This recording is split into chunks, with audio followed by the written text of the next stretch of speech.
Hi guys, and welcome to my video this week. So I feel like I say this every time that I upload a new YouTube video, but I've been off the internet for a little bit. I'm trying to finish up school. I'm graduating in 17 days and I have been just trying to get that done and work and get everything done. So that's why it's been a little bit since I have filmed and been on here, but we did hit 900 subscribers, which is amazing. Oh my god. So a little bit less than 100 more until 1,000, so we're so close. I really wish we could get there by Christmas, so we will try our hardest on that. So make sure, if you are new to my channel, make sure you subscribe right now for more videos just like this. So I have been getting so many requests to do like travel guides for places that I've been. Like I've like have people DM me and ask me things about like where they need to eat, where they need to go, for like all different places. So I thought that I would go ahead and do a travel guide for one place in particular that is one of my favorite places in the world to go, which is London and Paris. That was the most recent Europe trip that I went on. So this is the ultimate travel guide for Paris, London, all of that. I'm gonna give you guys places to eat, things to do, things to pack, the best way of transportation, like literally everything. I've got you. Start out with what to pack. So my packing tips. So I recommend bringing no matter what time of year that you go, you need to make sure that you bring raincoat and rain boots, because every day it's like the weather in London is so iffy and you never really know what it's going to be.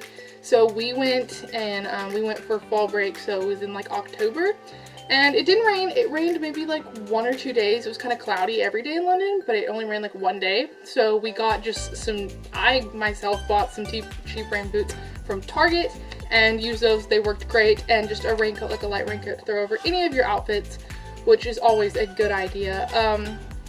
You need to bring like cute tennis shoes, that I say, walking shoes, like I think mine are like Nike shoes, like New Balance. Like they're like really cute, and they're just, I'll insert a picture right here of the shoes that I brought on the trip. I literally wore them every day besides like the 1 or 2 days that I wore rain boots. So that is for, it's easier to get around whenever you have shoes that are easy to walk in, that are not going to hurt your feet. And I know that they're always sometimes not the most fashionable things with every outfit, but if you get the right pair of tennis shoes, they will literally go with every outfit. Next, travel size toiletries. Y'all, like, things like this literally will save your life, because the bag fees and everything are crazy when you go on different airlines, and so you want to try to not have to pay any money, or not a lot of money, for your bag fees. So I totally recommend getting travel sized everything and putting it in your suitcase. Not only does it save you money, you can take it travel size, like in your carry-on, or it just saves weight in your bags. So that's super helpful. Next thing is to roll clothes. For the longest time, I never did that until this Europe trip, when I decided I need to only bring one suitcase and one backpack with me for a 10-day trip, which I know to some people that doesn't sound like a lot, but if you plan your outfit strategically, like I had every outfit planned out for everything that we were doing that day. I had one outfit per day, maybe 2 outfits for like 1 or 2 of the days. We were going to a nice dinner, and I had it all planned out. I had it labeled in my suitcase, and I think I got it down to where I brought maybe 3 pairs of shoes for the whole trip. I brought an outfit for every single day and nothing extra. So roll your clothes, and it saves you so much room. The next thing I recommend is one of these hard plastic cosmetics bags. Let me show you what I'm talking about. One of these, they're literally the nicest thing ever. I got this at, I think, Dillard's last year for Christmas, and it has so many different little like compartments and everything. I keep all of my cosmetics in this bag, and it fits right into my suitcase. So super easy to pack. I literally put all my toiletries for like showers, for all my makeup, and all my like medicine and stuff all go in one bag, and it's nice to have it in one place, so if you need to take it out, carry it on, whatever, super easy. So next, I'm going to take you guys to a place individually, so like London or Paris. So I'm gonna go ahead and start with London. I'm gonna give you guys first places to go. So the first thing on my list was the Harry Potter Warner Brothers tour. Literally one of the coolest things that we did the entire time that we were there. I loved it, loved everything about it.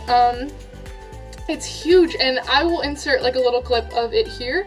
Make sure that you buy your tickets early. So let me show you guys what the tickets look like once you get there. Here is your tickets. We kind of slacked on the buying of the tickets early and we kind of waited a little too long, but we were still able to get tickets through another company, which made sure we had transportation to that place, because if you Uber out there, it's going to be a very expensive Uber because it's about a 20 to 30 minute drive outside of London. So you're going to need to make sure that you have transportation figured out and booked through the tours. The tour, it was like an all-day thing for us, so we were there, we got there, it says our tour was between 11 and 11:30 it started, so we were there pretty much all day, and I don't think we came back until like 3 or 4 that afternoon. We still had enough time to fit in Kensington Palace that afternoon.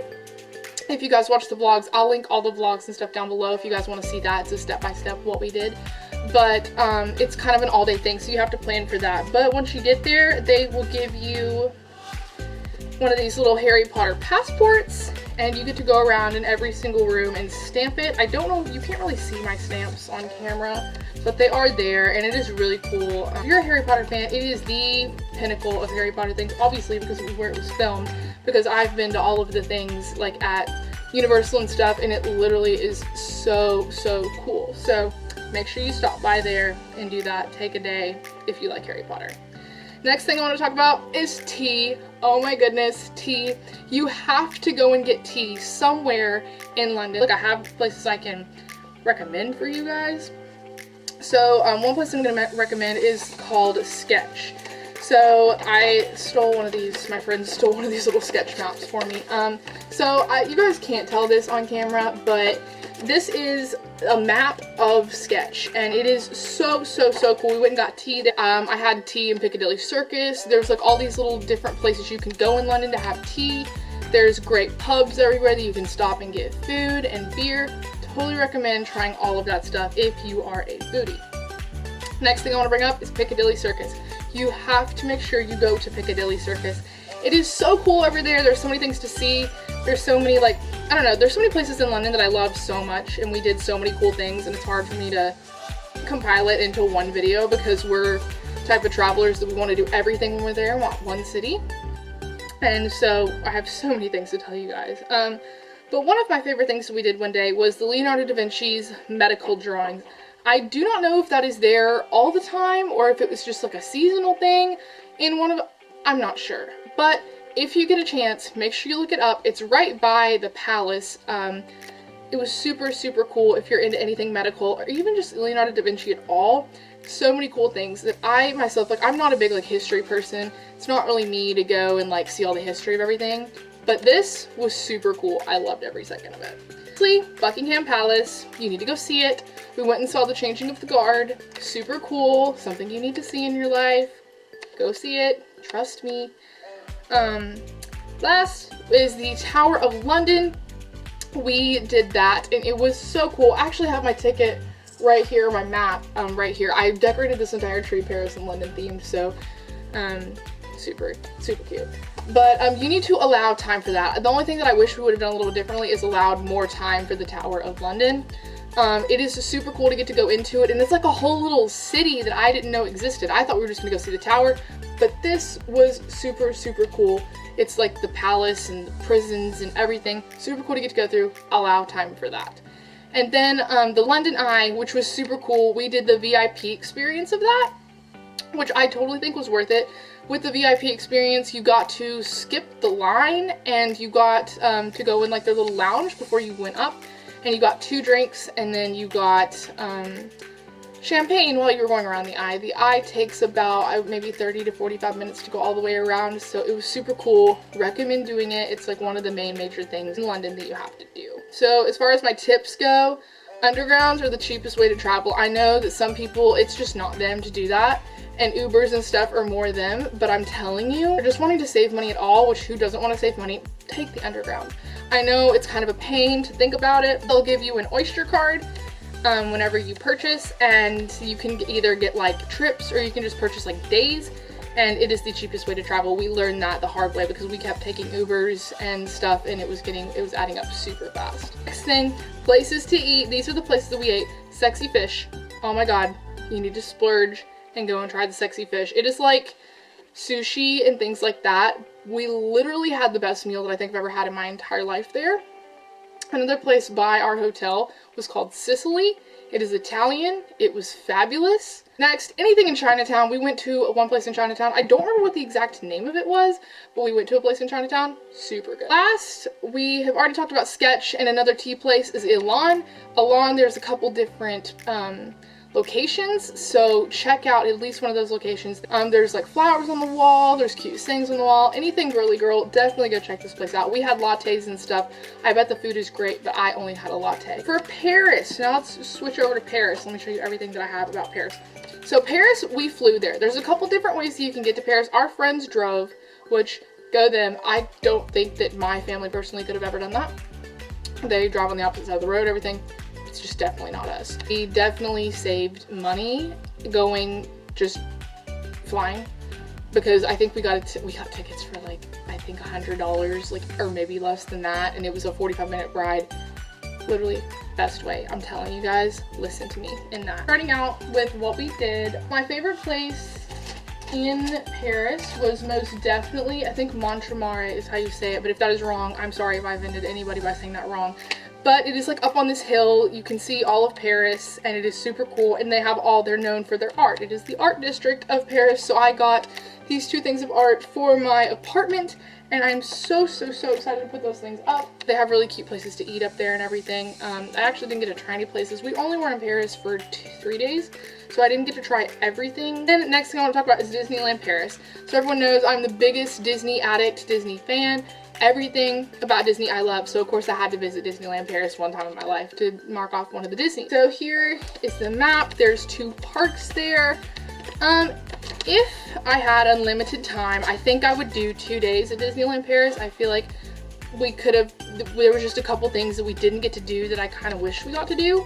But definitely I would say try it out, do it. You need to cross that off your list of stuff that you have done. The rides are different. If anyone has been to any of the ones in the States, they're different. There's like everything about the whole park is different. It's all set up differently. There's different names, different everything. I totally recommend going for the price that it is. Staying there is not really, I wouldn't say that it's worth it to stay there. The prices to stay on the property in Paris is just way too much. I wouldn't recommend that. There's Airbnbs close to Disneyland. Downtown Disney is nowhere near anything like ours is in the States, so I wouldn't, you know, put a lot of faith into eating out in downtown Disney or anything like that. But overall, loved Disneyland Paris. I have nothing negative to say other than they close super early. Like they closed till like 8 o'clock, which was super weird. Like if anyone is a Disney addict like I am in the States, like literally stays up until like 2 in the morning, and I'm there till 2 in the morning. So that was kind of one thing that I did not like about Disneyland Paris. A couple more things about Paris. There is no to-go cups or butter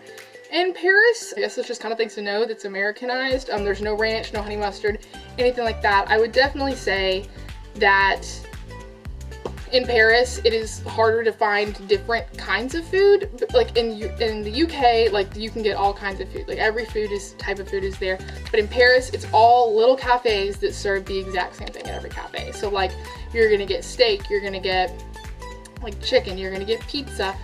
Or like it's hard to find sandwiches, and it's hard to find a lot of Americanized things in Paris, which obviously we're not going to Paris to have McDonald's, but you're going to be a foodie there, but I would say that we were kind of tired of the food by the time we left Paris. So I think that kind of wraps up everything that I wanted to tell you guys. I will probably think of like 35 gajillion more things, but just go and watch the vlogs. They will give you a step-by-step every day what we did, my review of it all.